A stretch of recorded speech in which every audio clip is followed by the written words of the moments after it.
A very good morning to all of you students. Today we are going to study the next part means of chapter 12. Chapter 12 का हम लोग next part पढ़ने जा रहे हैं language literature and science. The language literature और science में हमको क्या पढ़ना है वो आप लोग को यहाँ पे समझ में आ जाएगा। The temples and the mosques were the primary educational center. In some places primary schools were also establish. उस समय जो एजुकेशन का सेंटर हुआ करता था वो कहाँ होता था? मंदिर वगैरह में हुआ करता था। उस समय पे जो स्कूल्स हुआ करते थे, जो हम लोग बोलते हैं प्राइमरी एजुकेशनल सेंटर्स हुआ करते थे, जहाँ पे प्राथमिक शिक्षाएं दी जाती थी, वो कहाँ होती थी? वो टेम्पल्स और मॉस्क्यू में हुआ करती थी।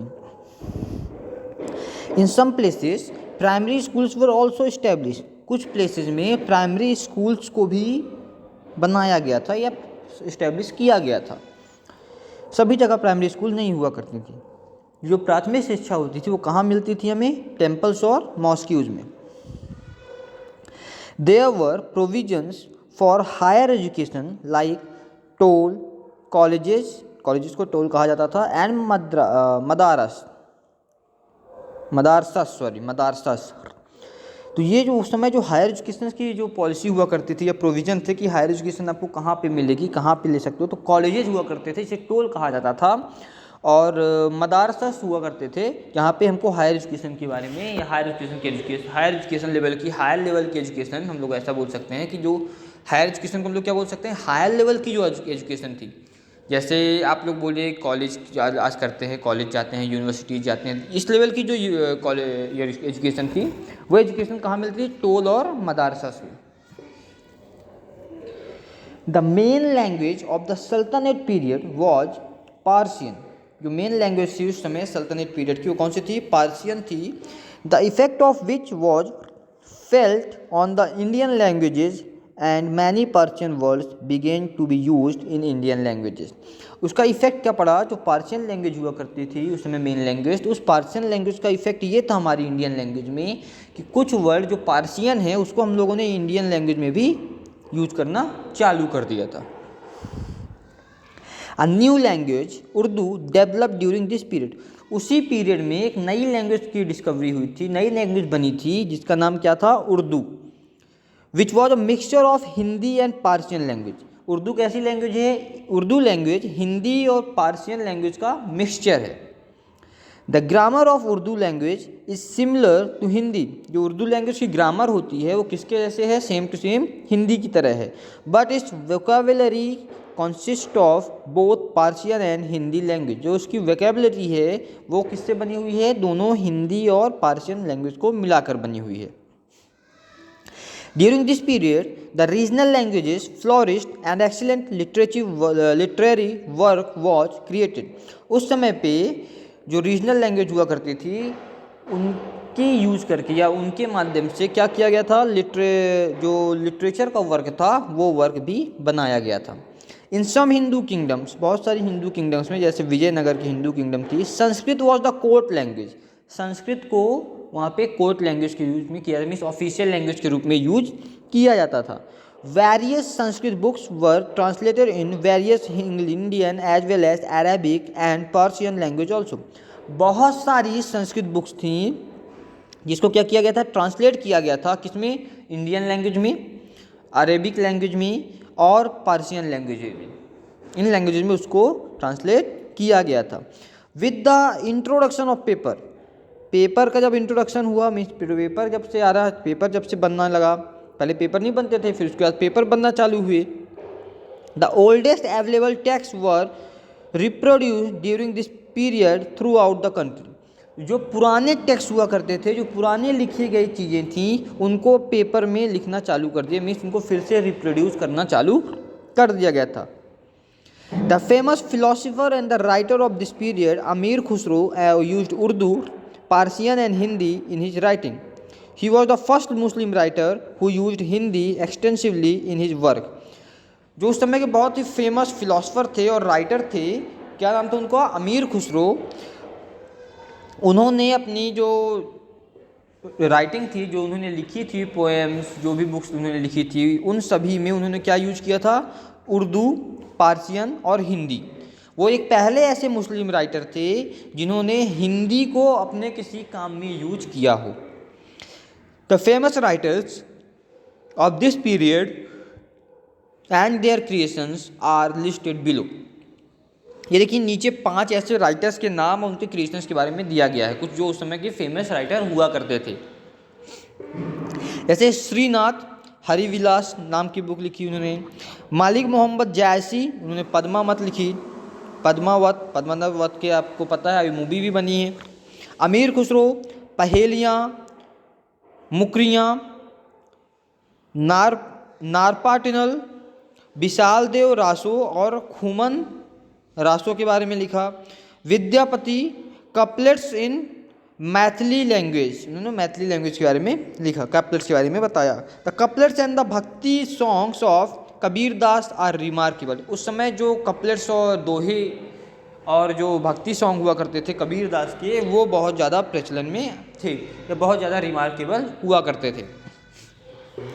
अमीर Khusro and the Amir Dehlavi lived in the court of Alauddin Khilji. जो अमीर खुसरो थे और आमिर दहलवी थे वो अलाउद्दीन खिलजी के कोर्ट में रहते थे, उनके कोर्ट के मेंबर थे। Khusro was known for his riddles couplets and qawwali. जो खुसरो थे उनको अपने रिडल्स, कपलेट्स और कवाली के लिए जाना जाता था। फिर इसके बाद हम लोग बात कर लेते हैं मेडिसिन्स के बारे में कि उस समय मेडिसिन्स का क्या रोल था। मेडिसिन्स, अब हम लोग बात कर रहे हैं मेडिसिन्स के बारे में। तो मेडिसिन्स उस समय पे किस प्रकार की थी या कौन कौन सी मेडिसिन हुआ करती थी या कौन कौन उस समय पे डॉक्टर्स कहलाते थे, थोड़ा सा इसके बारे में हम लोग बात करते हैं। फिजिशियंस का मतलब डॉक्टर ही होता है, ये आपको कंफ्यूज नहीं होना है। फिजिशियंस का मतलब वहाँ पे डॉक्टर के लिए ही यूज किया जा रहा है। During this period Maulana Badruddin, Maulana Sadruddin and Azimuddin were the famous physician. उस समय के फेमस डॉक्टर थे ये। मचेंद्र एंड जोग वर फेमस सर्जन्स। और जो सर्जन हैं आज की डेट में, जो सर्जन हुआ करते थे, जो चीड़ फाड़ करते हैं, ऑपरेशन करते हैं डॉक्टर, जिन्हें सर्जन कहते हैं हम लोग, उस समय के सर्जन कौन थे? Machendra and Jog. Barni in his book Tarikh-e Firoz Shahi was given a long list of physicians and astrologers. उस समय जो एक बुक बार्नी थे, उन्होंने एक बुक लिखी थी तारीक ई फिरोज शाही। उन्होंने उस बुक में बहुत लंबी लिस्ट लिखी है जिसमें फिजिशियंस के नाम थे, सर्जन्स के नाम थे और एस्ट्रोलॉजर्स के भी नाम थे। आर्किटेक्चर के बारे में अगर हम लोग बात करें कि आर्किटेक्चर क्या था उस समय पे, किस प्रकार का था। With the advent of Turks and the Afghans a new style of architecture Persian and the central Asian developed in India. जिस प्रकार से वहाँ पे टर्क्स और अफगान्स में एडवेंचर्स होते जा रहे थे, इनका एडवेंट होता जा रहा था, बनते जा रहे थे, एक नई आर्किटेक्चर जनरेशन का क्या हो गया, जन्म हुआ वहाँ से या डेवलप हुई। किस प्रकार की आर्किटेक्चर थी नई वाली? ये पार्सियन भी थी और सेंट्रल एशियन भी थी। With this new style of architecture was fused with the ancient Indian style of architecture, a new style came into being। अब इसमें क्या किया गया, जो ये नई स्टाइल थी आर्किटेक्चर की और जो पुरानी इंडियन स्टाइल हुआ करती थी, इन दोनों को मिला दिया गया। जब इन दोनों को मिला दिया गया तो एक नई स्टाइल बनी। एक नई स्टाइल में, एक नए शेप में आर्किटेक्चर हमको दिखने लगा। एक न्यू एडवेंचर हुआ आर्किटेक्चर का वहाँ से। पॉइंटेड आर्चेज, क्या क्या इसमें बताया जाता था? इसमें आर्चेज बताए जाते थे, डोम्स बताए जाते थे, लीन मीनार्स बताए जाते थे। Are the main feature of the architecture of this period. उस पीरियड के ये मेन फीचर थे। इन चीज़ों को डिस्क्राइब किया जाता था आर्किटेक्चर में, पॉइंटेड किया जाता था। During this period many rulers had constructed many buildings. इस पीरियड के समय बहुत सारे रूलर्स थे जिन्होंने बहुत सारी बिल्डिंग्स भी बनवाई थी। The famous among them are, उन सभी में फेमस कौन था? Qutub Minar of Delhi, Firoz Shah fort at Firoz Shah Kotla, Qutub Minar in Delhi, Firoz Shah को फोर्ट एट फिरोज शाह कोटला। आप लोगों को फिरोज शाह कोटला का नाम फैमिलियर लग रहा होगा, क्योंकि आप लोग अगर क्रिकेट के शौकीन हो तो क्रिकेट में आप लोगों ने फिरोज शाह कोटला नाम के ग्राउंड के बारे में तो जरूर सुना होगा। अलाई दरवाजा और Lal Mahal, the fort of Tughlaq Bagh, the tombs of the Lodi, sultans decorated with colour tiles. ये जो लोधी के टॉल्स थे ना, टॉम्ब्स ये कहते हैं हम लोग, टॉम्ब्स लोधी के जो थे ये कलर्ड थे, कलर टाइल से डेकोरेटेड थे। तो ये सब उस समय की क्या थी, कुछ फेमस आर्किटेक्ट बिल्डिंग थी, कुछ फेमस बिल्डिंग्स थी। The rulers of Jaunpur had built many mosques and the rulers of Malwa built beautiful palaces on the hills of Mandu। जो जौनपुर के राजा थे उन्होंने बहुत सारी क्या बनाई थी, मॉस्क्यूज बनवाई थी। जो मालवा के राजा थे उन्होंने बहुत सारे ब्यूटीफुल पैलेसेस बनवाए थे, महल बनवाए थे। कहाँ पे, मांडू के हिल्स में बनवाए थे उन्होंने। द गोल गुम्बज of Bijapur built during this period is one of the biggest domes in the world। उस समय का सबसे बड़ा डोम कौन सा था, गोल गुम्बज ऑफ बीजापुर, जो इसी पीरियड में बना था और उस पीरियड का सबसे बड़ा डोम भी कहलाता था। The rulers of the south build beautiful buildings inside the fort. जो रूलर्स थे साउथ के उन्होंने एक बहुत अच्छी बिल्डिंग्स बनाई थी। कहाँ पे, फोर्ट, महलों के अंदर। The forts of Daulatabad and Golconda are the best example. जो दौलताबाद और गोलकुंडा फोर्ट है उसके क्या है, बहुत बेस्ट, मतलब बहुत अच्छे एग्जाम्पल हैं, बेस्ट एग्जाम्पल्स हैं। In far south the rulers of Vijayanagar kingdom build many temples. जो विजयनगर के रूलर्स थे उन्होंने बहुत सारी क्या बनाई थी, टेम्पल्स बनवाई थी। The wood carving on this period war exemplary. और उस समय पे फेमस क्या था, वुड कार्विंग। ये तो आर्किटेक्चर की बात हो गई। अब हम लोग पेंटिंग की बात कर लेते हैं कि पेंटिंग का कैसा क्या था उस समय पे, किस प्रकार से स्कोप था। The art of making miniature paintings continued in this period. जो मिनिएचर पेंटिंग्स बनाने की एक आर्ट थी वो इस पीरियड में बहुत तेज़ी से चली थी, बढ़ी थी। The rulers gave patronage to artist. Rulers क्या करते थे, आर्टिस्ट को उपहार भी देते थे, इसके लिए पैट्रोनेज देते थे।